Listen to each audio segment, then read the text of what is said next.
kita tidak boleh meyakini sholat kafarat itu untuk melebur sholat yang pernah kita tinggalkan secara sengaja dan kita tahu betul sholat itu tertinggalkan.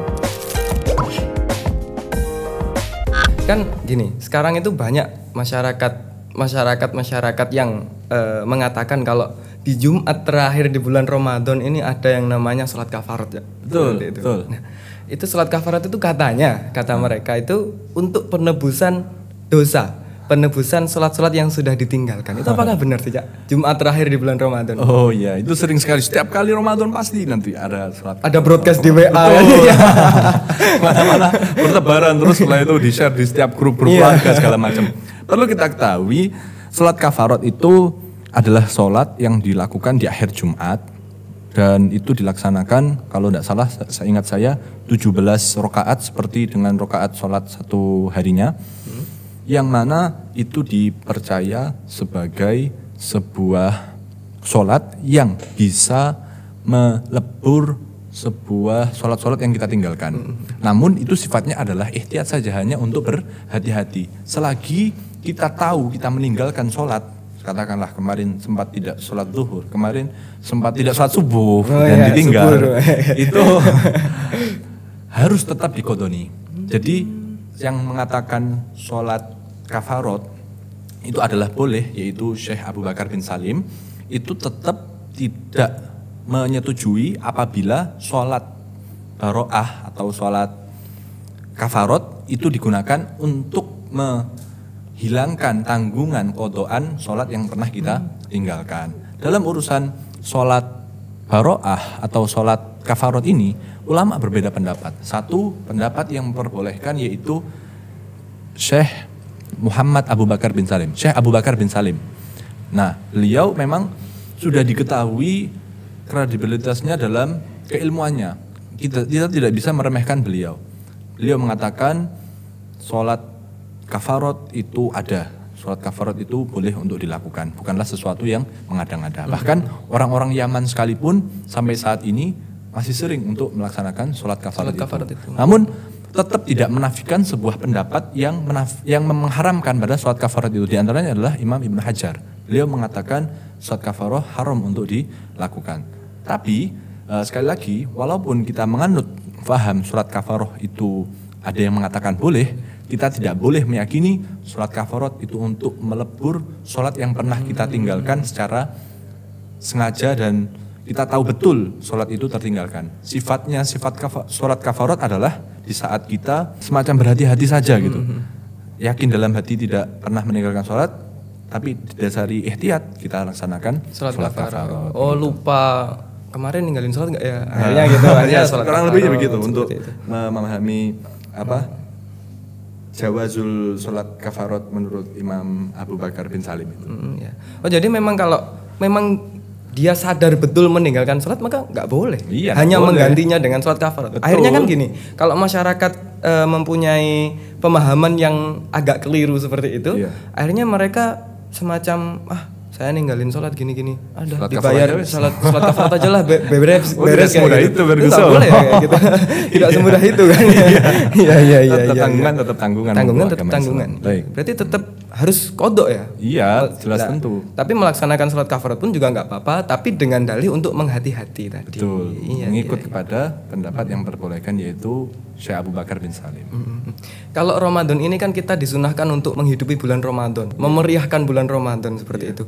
Nah, tapi kita ada di tengah-tengah pandemi seperti ini, Cak. Nah, akhirnya kita mengekspresikannya gimana, Cak? Apakah kita juga kalau dulu-dulu kan main petasan kayak gitu kan, biar ramai beneran kan kayak gitu, terawih di masjid. Kalau sekarang kan apa? Nyepam di media sosial. Mungkin kalau bentuk meramaikan bulan Ramadan itu kalau di masa pandemi seperti ini yang efektif yang kayak gimana? Sebenarnya kalau dibilang cara meramaikan dengan contoh yang seperti itu perlu saya pilah dulu. Ini meramaikan yang sifatnya positif dan mengandung pahala atau meramaikan yang bikin rusuh gitu. Iya. Main petasan bikin rusuh. Iya. Tidak jarang sekarang pas lagi pertengahan ngaji online, duar tiba-tiba. Iya. Ada petasan itu. Betul. Jadi menyemarakan, meramaikan Ramadan, terlepas dari kemeriahan menyalakan petasan dan seterusnya, ada sesuatu yang perlu kita perhatikan, yaitu meramaikan dalam nilai positif, tapi juga masih work from home, masih ada di rumah saja. Masih ada di rumah saja. Nah, ini dengan kondisi yang seperti ini, satu yang dapat kita andalkan dan perlu kita berterima kasih, yaitu dengan adanya media sosial itu. Jadi apa ya? Jangan kira pahala itu bisa didapatkan dengan cara kita bertemu secara fisik saja. Jangan kira pahala itu bisa bertemu dengan memberikan sesuatu langsung secara bertemu langsung gitu, tidak. Tapi pahala banyak sekali cara dapat kita laksanakan, banyak sekali cara kita untuk mendapatkan suatu pahala, sebagaimana banyak sekali cara bagi kita untuk mendapatkan dosa. Nah, sekarang kan begitu. Jadi apa ya? Dengan adanya media sosial, satu kita patut berterima kasih, satu kita perlu bersyukur. Dengan itu pertukaran informasi, pertukaran kebaikan, pertukaran kabar itu bisa kita laksanakan dengan mudah, sehingga ini juga akan memasukkan betapa mudahnya kita menebar kebaikan kepada orang lain, tapi juga betapa mudahnya kita menebar keburukan kepada orang lain. Kan mudah begitu. dan efisien juga kan Iya, sosial. Betul. Iya. Jadi kita meramaikan, tapi nggak harus main petasan, guys. Beribadah di rumah aja itu juga meramaikan ya, Cak ya. Baik, ya seperti itu. Jadi apa ya? Contoh nih, kita di rumah terus meramaikannya dengan selalu update status setiap hari sebuah ilmu yang kita dapatkan, katakanlah berdasarkan dari ngaji online yang baru-baru ini marak di mana-mana. Itu kan pengajian online siapa itu, sepupu saya Mahrus Ali itu, Apple. Nah itu kan pengajian online-nya, wah mbak-mbak bersemarak di mana-mana. Kaum hawa. Bisa jadi begitu. Kita cantumkan, katakanlah habis ngaji online begitu, terus kita catat, terus kita bikin status, dibaca orang-orang lain, orang lain mendapatkan kebaikan. Itu sudah sebuah nilai pahala tersendiri itu. Apalagi positif ya. Iya, walaupun cuman yang baca katakanlah bukan selebgram, follower cuman 100, 200 gitu. Yang nonton view story IG-nya cuman 10 gitu. Itu juga mengandung sebuah pahala tersendiri gitu, sehingga kita bisa menebar kebaikan kepada 10 orang. Lebih-lebih kalau misal selebgram katakanlah, kayak beliau-beliaunya.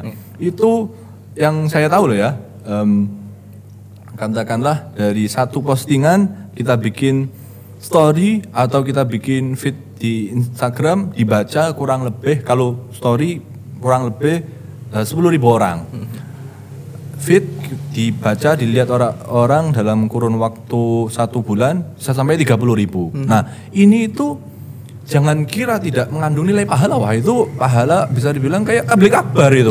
Namanya tabligh akbar kan pendatangnya katakanlah 3.000, 10.000 gitu. Nah ini tidak jauh beda itu, karena bagaimanapun juga baik online ataupun offline dua-duanya sama dalam rangka mandalla ala khairin falahu ajru mithlu fa'ilihi. Dia akan, barang siapa yang menunjukkan suatu kebaikan, maka dia juga akan mendapatkan ganjaran pelakunya itu. Katakanlah kita bilang, ayo jangan lupa semuanya baca hadis ini hadis penting loh, ini hadis yang menunjukkan perlunya kita memuliakan saudara-saudara kita, perlunya kita memuliakan tetangga-tetangga kita. Nah ini saat dibaca orang, katakanlah sampai 30.000, 10.000.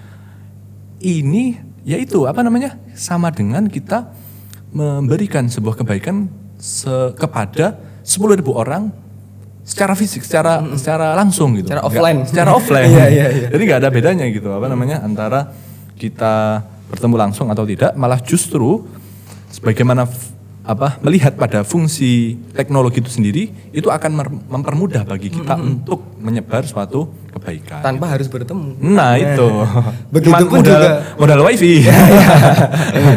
Begitupun juga perkara yang buruk, Cak, berarti. Betul ya. Jadi kalau dawahnya mustaik saya, zaman sekarang itu mendapatkan pahala adalah sesuatu yang mudah, semudah kita mencari dosa. Semudah kita mudahnya. Kalau 30.000 orang bisa mendapatkan pahala kalau kita menebarkan kebaikan, tapi kalau keburukan ya itu udah sama aja. Apalagi kalau semisal kita menebar keburukan malam Lailatul Qadar. Dikali lipatkan 1000 bulan ya. 1000 bulan iya. Sama aja ya udah. Sama Zong. aja zong. Iya. Kadang kan mereka persepsi orang-orang itu kan kita cuma dikali lipatkan yang baik-baik aja kan di bulan itu, Ramadan. Padahal yang buruk juga ya. Betul. Jadi apa ya? Perlu kita hati-hati gitu. Karena ya memang yang namanya kebaikan dan juga keburukan itu sama-sama mudah kita lakukan, jadi ya disuruh untuk berhati-hati betul gitu. Gus Mus sering sekali mengingatkan kita terkait itu. Beliau selalu bilang, kamu kalau misal main media sosial hati-hati sebelum kamu memposting, sebelum kamu mengkomen, sebelum kamu melakukan semua tindakan ada di media sosial, timbang dulu apakah ini ada baiknya untuk kita, apakah ini tidak merugikan orang lain. Sebab apa? Kalau semisal ini sampai merugikan kepada orang lain, ini dampaknya akan kembali ke kita sendiri. Kita akan diberi sebuah balasan kebaikan kita yang kita lakukan ketika kita pernah katakanlah menguji kepada orang lain. Kebaikan yang kita lakukan itu akan ditransfer menuju orang yang kita zalimi. Kalau semisal kebaikan itu tidak kita miliki, ya secara otomatis kita akan diberikan sebuah kejelekan oleh orang yang kita zalimi gitu. Ini bukanlah omong kosong semata, ini merupakan hadis Rasulullah. Kalau semisal Cak Yusuf pernah baca kitab Mawahib Saniyah, kitab Minah Husaniyah. Nah Minah itu Husaniyah, diterangkan begitu. Jadi apa ya? Ketika kita berhubungan dengan orang lain, hati-hati dengan hakul adami. Jangan sampai kita mudah-mudah untuk mencaci, jangan sampai kita mudah-mudah untuk berbuat buruk kepada orang lain karena dampaknya itu akan ke kita sendiri. Karena kalau media sosial itu bener mulut kita akan diem, tapi jempolnya ini itu sama saja. Nggak sadar nyakitin orang lain kan kayak gitu. Ya apa namanya, kita sama-sama belajar. Saya tidak bisa mengatakan saya sepenuhnya sudah benar tidak. Tapi ya apa yang saya sampaikan ini saya ingin kita belajar bareng-bareng gitu. Tidak hanya semata-mata saya membaca terus berhenti kepada saya tidak. Tapi selain saya juga masih belum bisa menunaikan secara utuh pada keterangan tersebut, pada hadis tersebut, sehingga enggaknya saya ingin kita bareng-bareng untuk berusaha melakukan itu gitu. Walaupun masih sering bagi saya untuk ya berbuat keburukan kepada orang lain, terlebih kepada saudara-saudara saya gitu. Nah, itu yang menurut saya penting terkait media sosial. Ya udah Cak Iman, terima kasih sudah datang di studio kami. Sama-sama merasa terhormat gitu. Saya yang merasa terhormat. Sama-sama Cak Yusuf. Iya. Ya udah buat teman-teman jangan lupa like, share ke teman-teman kalian, subscribe channel Lim Production. Saya Muhammad Yusuf Fatullah dan ini Agus Abdurrahman Kafabihi. Mohon pamit. Wassalamualaikum warahmatullahi wabarakatuh. Waalaikumsalam.